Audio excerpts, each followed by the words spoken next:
Bonjour à tous et bienvenue dans cette nouvelle édition de Gatingo sur TOTV Africa. C'est une nouvelle victoire pour le Mali. Le pays vient de récupérer avec succès son système informatique souverain de gestion de données NINA grâce à des ingénieurs maliens volontaires. Les données de ce système étaient gardées par une société française qui refusait de les transférer à l'État malien. Grâce à l'engagement et la détermination des jeunes experts maliens, ces données ont été récupérées après 3 semaines de travail acharné. Écoutons. 3 semaines de travail intensif jour et nuit, mon équipe et moi avons pu récupérer tous les mots de passe de tous les serveurs. Nous avons également récupéré et sécurisé les données de la population malienne. Sur le plan logiciel, le temps de démarrage de Malikoura Biométrie est de 10 minutes contre 40 pour l'ancien système.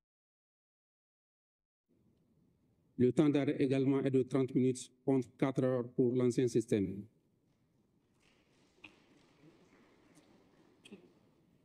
Il n'y a pas de prestataire étranger pour les contrats de maintenance. Surtout, le basculement a été fait aujourd'hui à 0 francs pour l'État malien. La récupération de ces données a permis la création de la nouvelle plateforme Malikoura Biométrie, une première dans la sous-région francophone. Malikoura Biométrie est un nouveau système informatique de gestion des données du recensement administratif à vocation d'état civil RAVEC, une étape cruciale pour le Mali en quête d'indépendance numérique et de sécurité des données. Le lancement de ce système a été fait ce 13 février en présence du président de transition, le colonel Assimi Goïta. Malikoura Biométrie n'est pas seulement un système informatique avancé. C'est une affirmation de notre capacité à relever les défis technologiques avec des solutions nationales. Aucun défi n'est au-dessus de nos capacités, a laissé entendre le président de transition.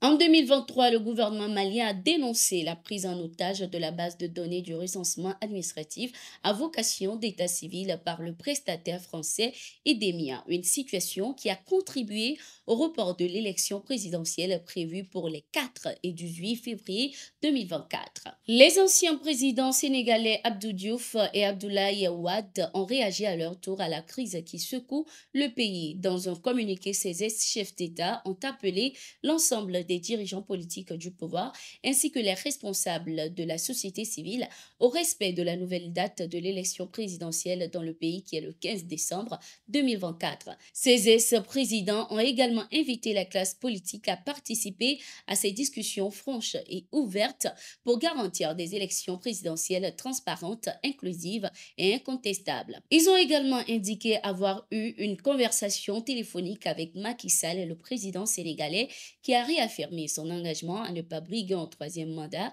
et à quitter le pouvoir après les prochaines élections présidentielles.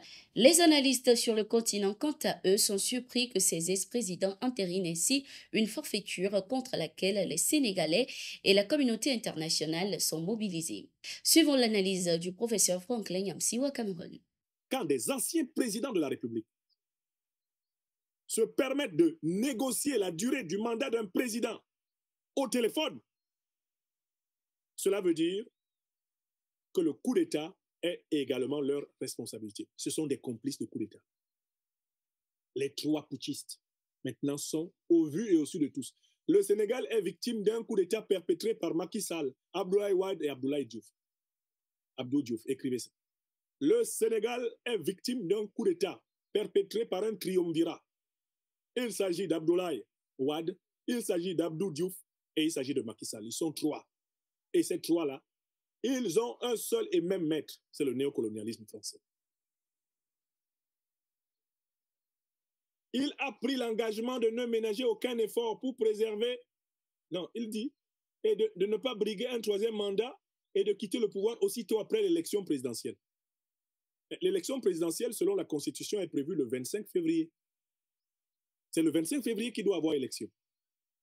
Et le dernier jour de Macky Sall, comme président de la République du Sénégal, c'est le 2 avril. Est-ce que c'est ce que Macky Sall leur a promis? Est-ce qu'il leur a promis de respecter la Constitution? On va voir dans la suite qu'ils accompagnent Macky Sall dans le non-respect de la Constitution, tout en invoquant la Constitution. ce qui est un acte de mensonge, de duplicité et de lâcheté. C'est un coup de poignard dans le dos du peuple sénégalais. C'est honteux. Au Burkina Faso, ce 13 février 2024, l'armée a neutralisé des dizaines de terroristes au centre-nord du pays. Selon les informations, ces assaillants prévoyaient d'attaquer un convoi sur la nationale numéro 3. Ils ont été repérés et neutralisés par les vecteurs aériens de l'armée burkinabé. Avant cette victoire, les vecteurs aériens ont accompli un exploit similaire le 12 février 2024 à Yaoundé, à 30 km de Boulsa. En effet, après avoir été repoussés par les volontaires pour la défense de la patrie, ces assaillants ont pris la fuite. Ils ont été poursuivis puis neutralisés dans leur base. Pour mettre fin avec effet instantané à l'accord pour la paix et la réconciliation issu du processus d'Alger, signé depuis 2015, et lutter efficacement contre les bases de conflit dans le pays, les Maliens se retrouveront bientôt autour d'un dialogue intermalien initié par les autorités de transition. Cette initiative est vivement approuvée par l'Alliance démocratique au Mali, Parti africain pour la solidarité et la justice. Elle lance un appel solennel à tous les Maliens à prendre part au rendez-vous. Nous sommes prêts à chaperonner les autorités dans l'accroissement de cette mission car c'est le seul et meilleur moyen à adopter afin de restaurer la paix durable dans notre pays, a laissé entendre le président du parti Abdelkarim Konaté.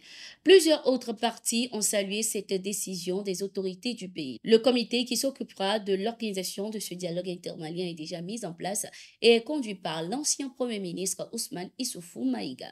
Merci d'être resté avec nous. Nous sommes arrivés à la fin de ce numéro du Gettingo. Nous sommes en continu sur nos différentes plateformes.